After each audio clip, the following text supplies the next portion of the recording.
কতদিন পর কতদিন পর বাংলাদেশ জাতীয় ক্রিকেট দল ঘোষণা করা হলো সংবাদ সম্মেলনের মাধ্যমে, সংবাদ বিজ্ঞপ্তির মাধ্যমে না।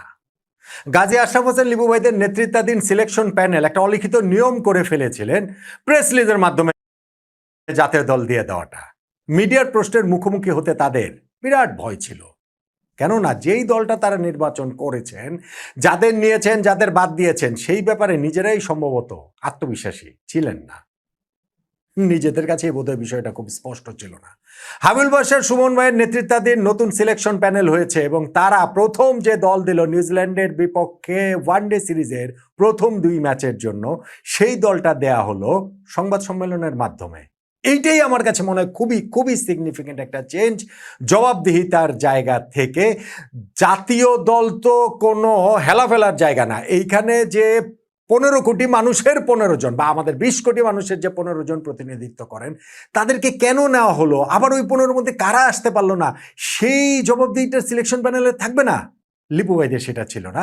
সুমন ভাইরা সেই প্র্যাকটিসটা চালু করেছেন এবং আমরা আশা করব যে এই প্র্যাকটিসটা তিনি অব্যাহত রাখবেন। প্রেস কনফারেন্সে আমি ইনফ্যাক্ট সিলেকশন প্যানেলকে অভিনন্দন জানিয়ে সাথে সাথে এই কথাটাও বলেছি যে এই প্রত্যাশাটাও জানিয়েছি যে তারা যেন দলগুলো এখন থেকে এইভাবেই সংবাদ সম্মেলনের মাধ্যমে দেন। নিউজিল্যান্ডের বিপক্ষে প্রথম 2 ম্যাচের জন্য বাংলাদেশের যে দল দেওয়া হয়েছে, দলটা আসলে ইন্টারেস্টিং, অনেকগুলো জায়গা থেকে ইন্টারেস্টিং, এবং প্রেস কনফারেন্সটা এই কারণে গুরুত্বপূর্ণ ছিল যে নইলে তো আমরা সিলেকশন প্যানেলের ভাবনার জায়গাটা বুঝতে পারবো না।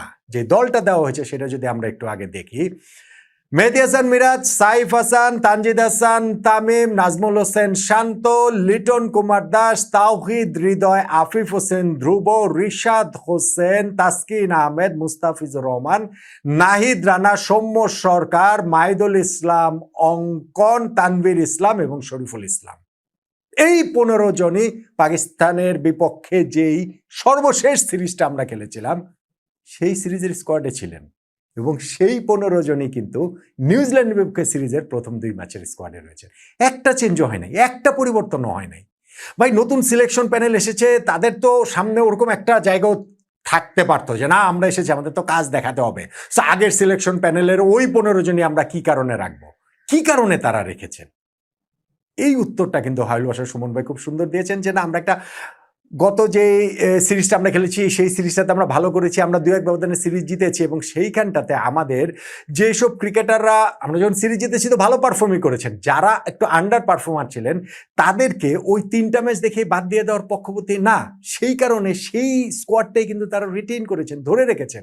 আমি ইনফ্যাক্ট একটা প্রশ্ন করেছিলাম যে এটা কি রিজন এরকমও কি না যে গত সিরিজে 15 সদস্যের স্কোয়াডটা ছিল, তার মধ্যে 11টা কিন্তু সেম 11 3টা ম্যাচেই খেলেছে, ওই একই 11 জন খেলেছে। ফলে ওই 11 জনের মধ্যে যেমন ধরেন সাইফ হাসানকে নিয়ে প্রশ্ন উঠেছে, সৌম্য বলেছেন যে না, আমরা সাইফকে কিভাবে বাদ দিই 3টা ম্যাচ দেখে।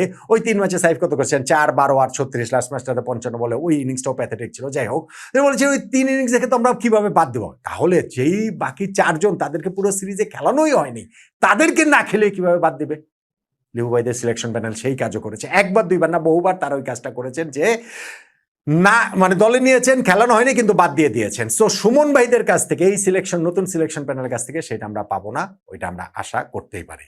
নতুন যে সিলেকশন প্যানেল হয়েছে, কাজী হাবিবুল বাশার সুমন ভাই যেটার নেতৃত্বে রয়েছেন প্রধান নির্বাচক হিসাবে, সঙ্গে রয়েছেন হাসিবুল হোসেন, শান্ত ভাই, আর নাইম ইসলাম এবং নাদিফ চৌধুরী, 4 সদস্যের এই সিলেকশন প্যানেল। এবং তারা যে ওই একটু লোভে পড়েনি, একটু ক্রেডিট নেয়ার জায়গাতে তারা যায়নি যে একটু বাহবা নেই বা আমরা যেটু কাজ করি সেটি একটু দেখাই, আমরা একে ওকে বদলে ফেলি, সেটা যে তারা করেনি।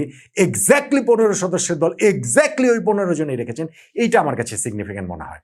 স্কোয়াডটা তারা 16 জন করার একটা চিন্তা ভাবনা হয়েছিল, কিন্তু ওই জায়গাটাতে আমি ওই প্রেস কনফারেন্সে পরে সুমন ভাইয়ের সঙ্গে কথা বলছিলাম, সুমন ভাই বলছিলেন যে 16 জন বা 15 জনের বেশি হলে হয় কি, মানে মনে হবে যে আমরা ডিসাইসিভ না, আমরা যে আসলে ঠিক কি চাই সেটা খুব ক্লিয়ার না। সো সেই জন্য স্কোয়াডটা 15 জনই রাখতে চেয়েছি, এবং গতবার যারা ছিলেন সেইখান থেকে অন্য কাউকে আমরা বাদ দেওয়ার কোনো সুযোগ পাইনি। বরং আমার ওই প্রশ্নের জবাবে বলেছেন যে সিলেকশন প্যানেলের কি ন্যাশনাল টিমের 11 নির্বাচনের ক্ষেত্রে আরেকটু প্রায়োরিটি থাকবে কিনা বা তাদের সেটা থাকবে কিনা, ক্রিকেট বোর্ডের সঙ্গে তারা সেই আলোচনার জায়গাটা করবেন। ফলে আপনি যদি ওই স্কোয়াডটা দেখেন, স্কোয়াডটার এই জায়গাটাতে খুব চেঞ্জ করার কি কোনো সুযোগ ছিল কেন? ধরেন আমাদের এখানে পেস বোলিংয়ে গত সিরিজটাতে ইনজুরির কারণে তানজিম হাসান, সাকিব, হাসান মাহমুদরা খেলতে পারেননি। তাদেরকে এখানে যদি নিতে হয়, গত সিরিজে যেই 3 পেসার আমাদের একাদশে গেলে মুস্তাফিজ, তাসকিন এবং নাহিদ রানা, তাদেরকে তো আর বাদ দেওয়া যাবে না, তারা ভালো পারফর্ম করেছে। শরীফুলকে না খেলে বাদ দেন কিভাবে? ফলে এই জায়গাটাতে ঢুকানোর কোনো সুযোগ নাই। হ্যাঁ, আমাদের স্কোয়াডটাতে একাদশের যেই জায়গাটা, সেইখানটাতে অনেকগুলো প্রশ্নের জায়গা রয়েছে। যেমন ধরেন আমার একটা জায়গা খুব কৌতূহল ছিল, লিটন দাসের জায়গাটা আমি জানতে চেয়েছিলাম যে এই সিলেকশন প্যানেলও কি তাকে নাম্বার 4 ব্যাটসম্যান হিসেবে দেখে কিনা। গত সিরিজটাতে লিটন প্রথম ম্যাচটাতে অপরাজিত 3, পরে 2টা ম্যাচে 41 রানের 2টা ইনিংস খেলেছেন এবং 3টে ইনিংসে তিনি খেলেছেন 4 নম্বরে নেমে। সুমন ভাই যেটা বলেছেন যে এই সিলেকশন প্যানেল তাকে আপাতত এই পজিশনেই দেখছেন নাম্বার 4, কিন্তু তার কথার টোনে আমার মনে হয়েছে যে লিটন দাসকে তারা লং টার্মে আসলে ওপেনিং জায়গাটাতে আসলে দেখবে বা দেখতে চায়, ভবিষ্যতে দেখতে চায়, কিন্তু আপাতত তারা এইখানটাতে কোনো চেঞ্জ করতে চাইছে না। At the same time Soumya Sarkar তার আগের সিরিজটা ওয়েস্ট ইন্ডিজের বিপক্ষে অত ভালো খেলেও গত সিরিজে যে সুযোগ পান নাই, বলেছেন যে না, সৌম্য যখন আবার সুযোগ পাবেন তখন যেন আবার প্রপার সুযোগ পান, সেই চেষ্টার জায়গাটা তাদের আসলে থাকবে। ফলে আপনার শেষ পর্যন্ত গিয়ে টিম তো একাদশ নির্বাচন করবে, কোচ, ক্যাপ্টেন, কিন্তু এখানে সিলেকশন প্যানেলের যদি আরেকটু সে থাকে 2027 ওয়ানডে বিশ্বকাপ মাথায় রেখে, তাহলে হয়তো ওই পরিকল্পনার জায়গাগুলোতে আমরা আরো অনেক বেশি স্বচ্ছ থাকতে পারবো। এর আগের সিরিজে যারা বাদ পড়েছিলেন, ধরেন ওই জাকের আলী অনেক, কিংবা শামীম পাটোয়ারি, কিংবা নুরুল হাসান সোহান, তাদেরকে দলে ফেরানোর মতো কিন্তু কোনো জায়গা নাই, ওরকম কোনো স্কোপও তৈরি হয়নি। হ্যাঁ, আফিফকে নেওয়া হয়েছিল বেশ অনেকটা দিন পরে। আফিফ গত সিরিজটাতে 2টা ম্যাচে খেলেছেন, একটাতে অপরাজিত 3, আরেকটাতে 14 রান করেছেন, কিন্তু অত ভালো না। কিন্তু ওর বেসিসে তো আসলে বাদও দেওয়া যায় না, সেই কারণে তিনি টিকে গেছেন। আর এইখানটাতে সাইফের কথা বললাম যে তিনি ওইখানটাতে গেছেন। নাজমুল হোসেন শান্তর ফর্মটা একটুখানি কনসার্নের জায়গা হতে পারে। গত 12টা ওয়ানডে ইনিংসে তার 50 নাই, গত সিরিজেও 1-0 আর 2টা 27 রানের ইনিংস ছিল। স্টার্ট অনেকগুলো ম্যাচে তিনি পাচ্ছেন, কিন্তু বড় ইনিংস করতে পারছেন না। সো এই সিরিজে তার কাছ থেকে ওইরকম ইনিংস আসলে চাইবেই আমাদের সিলেকশন প্যানেল। সুমন ভাইয়ের নেতৃত্বাধীন, হাবিবুল হাসান সুমন ভাইয়ের নেতৃত্বাধীন যে সিলেকশন প্যানেল, তাদের যে প্রথম টিম সিলেকশন, সেইটাকে আমি আসলে পুরো স্পট অন বলবো। আমি তাদেরকে এই সাহসের জায়গাটা, অ্যাপারেন্টলি আপনার মনে হতে পারে যে তারা তো কোনো কাজই করেন নাই, লিপু ভাইদের যে স্কোয়াড ছিল সেই স্কোয়াডটাই দিয়ে দিয়েছেন, কিন্তু আমি এটাকে সাহস বলবো এই সেন্সে যে তারা নতুন সিলেকশন প্যানেল, নতুন চিফ সিলেক্টর হয়েছেন, সিলেকশন প্যানেলে প্রথমবারের মতো ঢুকেছেন 2 জন, নাদিফ এবং নাইম। সো তাদের একটা টেম্পটেশন থাকাটা খুবই স্বাভাবিক যে তারা এরকম পরিবর্তন করবে, যে না, আগের সিলেকশন প্যানেল কি হয়েছে না হয়েছে, আমরা আমাদের মতো করে নতুনভাবে সাজাবো 2027 বিশ্বকাপ মাথায় রেখে। তারা সেই কাজটা করেননি, বরং তারা ওই কন্টিনিউশনটাই আসলে রাখতে চেয়েছেন। এইটা আসলে আমার কাছে ভালো লেগেছে এবং আমি আশা করবো যে তারা এইরকম একটা দায়বদ্ধতা এবং জবাবদিহিতার মধ্যে থাকবেন। কাদেরকে নেওয়া হলো, কাদেরকে নেওয়া হলো না, সেইটা মানুষ জানতে চায়, ক্রীড়াপ্রেমী মানুষদের জানার অধিকার রয়েছে, সেই জানাটা যেন মিডিয়ার মাধ্যমে আমরা তাদের জানিয়ে দিতে পারি। সেই জন্য তারা এই প্রেস কনফারেন্সের মাধ্যমেই তারা দলটা দিবেন, প্রেস রিলিজের মাধ্যমে না, যেটা লিপু ভাইরা একটা মোটামুটি নিয়ম বানিয়ে ফেলেছিলেন। নিউজিল্যান্ডের বিপক্ষে এই সিরিজের প্রথম 2টা ম্যাচের যে স্কোয়াডটা দেওয়া হয়েছে, যেটা আমি বলছিলাম অ্যাবসলিউটলি সেম স্কোয়াড যেটা পাকিস্তানের বিপক্ষে সিরিজে ছিল এবং যেটাতে আমরা 2-1 ব্যবধানে সিরিজ জিতেছিলাম।